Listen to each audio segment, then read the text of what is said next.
During debates on the banker bailout bill on the floor of Congress last week, Congressman Brad Sherman made a startling revelation. Many of us were told in private conversations that if we voted against this bill on Monday, that the sky would fall, the market would drop 2,000 or 3,000 points the first day, another couple thousand the second day, and a few members were even told that there would be martial law in America if we voted no. Martial law is defined as the rule by military authorities imposed on a civilian population.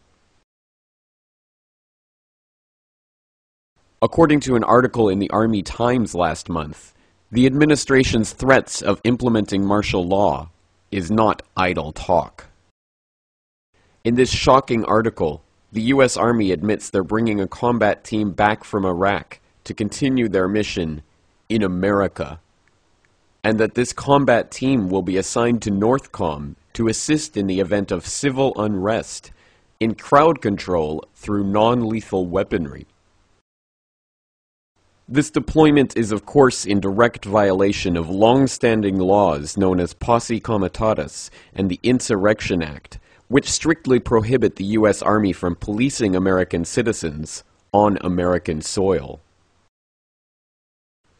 While such extraordinary steps toward the open implementation of martial law on the streets of America might seem like the Bush administration's last-ditch effort to keep the public in check while they rob the Treasury of hundreds of billions for their banker friends, it is crucial to understand that this is only the final stage in a careful plan that has been unfolding for decades through both Republican and Democrat administrations. Government plans to suspend the Constitution and effect martial law have been taking place behind the scenes under continuity of government contingencies first exposed in the mid-1980s and raised by Congressman Jack Brooks during the Iran-Contra hearings. Colonel North, in your work at the NSC, were you not assigned at one time to work on plans for the continuity of government in the event of a major disaster? Mr. Chairman. I believe that question touches upon a highly sensitive and classified area, so may I request that you not touch upon that, sir. I was particularly concerned, Mr. Chairman, because I read in Miami papers and several others that there had been a plan developed by that same agency, a contingency plan in the event of emergency that would suspend the American Constitution. And I was deeply concerned about it and wondered if that was the area in which he had worked. I believe that it was, may I most respectfully request that that matter not be touched upon at this stage. If we wish to get into this, I'm certain arrangements can be made for an executive session.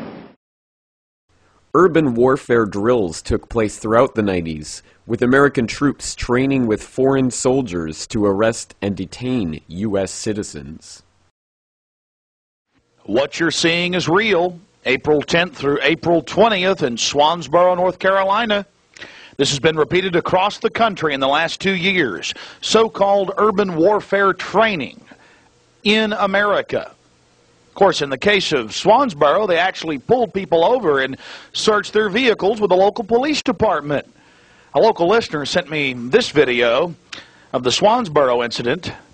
You see, they take out groups of young officers from across the country in the Marine Corps and teach them that it's okay to go into American towns and cities and take over the city halls and search vehicles. In this training exercise, it became real. They become so arrogant, they just followed their orders and began to search people's vehicles. And as you're about to find out, it's not just the Marines, it's the Army too, in Central Texas. These drills quickly became reality, as in 2005 the National Guard was deployed in the wake of Hurricane Katrina to seize legally held guns from law-abiding citizens against their will and at gunpoint. No one will be able to be armed. We will take all weapons. Police Department! Police Department, everyone home! All of a sudden, they were banging on the front door, the side door, and the back door. And they said, "Let us in." I said, "It's not even loaded."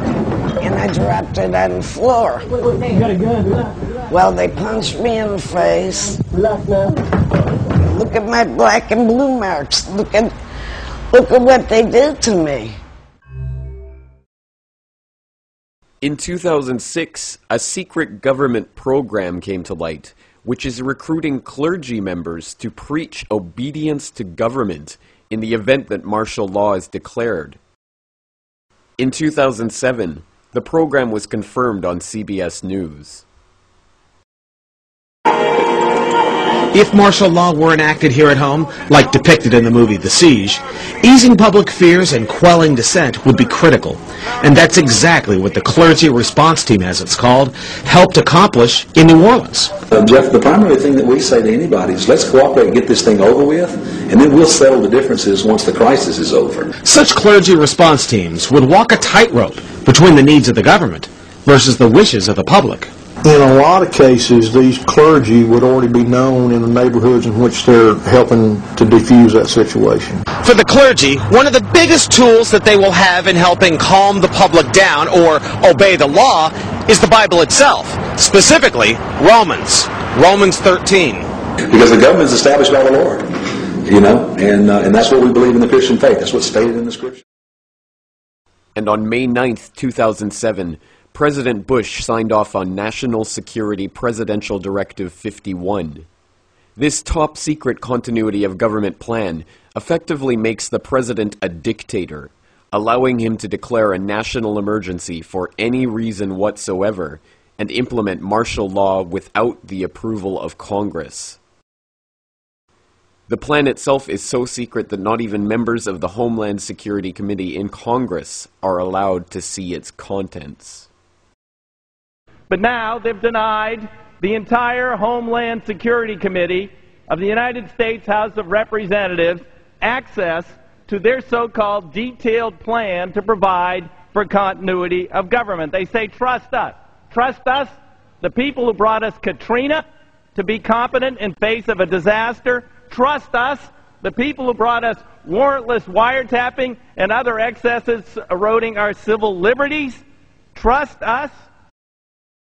These are just a few of the dozens of preparations that have already been completed to phase martial law in incrementally, bringing it about in stages, so an official declaration of military rule need not even be made. But if martial law is already a reality, what excuse will be used to turn the military against the American public? Have you heard about this new thing going on in Great Britain that Al-Qaeda routing up all these Britons, essentially, 1,400 strong, apparently, in a new, what's being called a new white Al-Qaeda army. Tougher to detect, potentially. Yeah, because they're not Muslims. They look just like regular British people. They're converts. In 2001, Section 802 of the Patriot Act made any criminal offense, even misdemeanors, classifiable as terrorist activity.